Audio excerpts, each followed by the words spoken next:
This is half kneeling, thoracic rotations and side bends.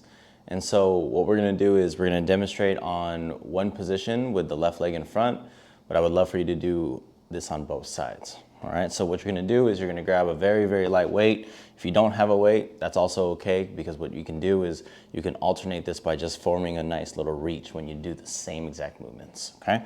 So what you're gonna do is you're gonna make sure that you're in a nice stacked position where your hip isn't hiked. You want rib cage and pelvis nicely stacked, and you should feel almost just some tension on the front part of your hip if you just take a nice breath in.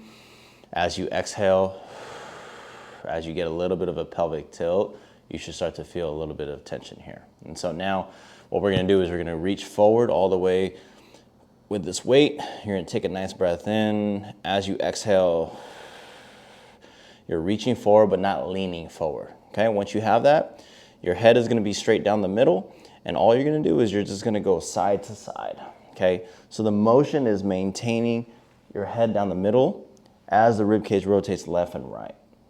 Now you can slow this down and just focus on reaching to one direction and just focus on nice, slow, controlled breaths. And then you can switch sides and just play around with about 3 to 5 breaths per position. Now, we're gonna work on the side bending aspect of this, where you're gonna kind of reach up to the sky, making sure rib cage and pelvis is nicely stacked. And what you're gonna do is you're essentially gonna side bend to one side, so compressing to the left. Now, you can make this dynamic, but I always encourage people to kind of just slow things down first and just focus on taking a nice breath in. As you exhale, you can get a little bit deeper into the position. So you should feel expansion to the side that's getting stressed or lengthened, and then you can switch and reach the opposite side. And so it's okay to get the pelvis to kind of shift to the opposite side. We're really focusing on getting compression and expansion on the opposite, and then focus on breathing. Exhale.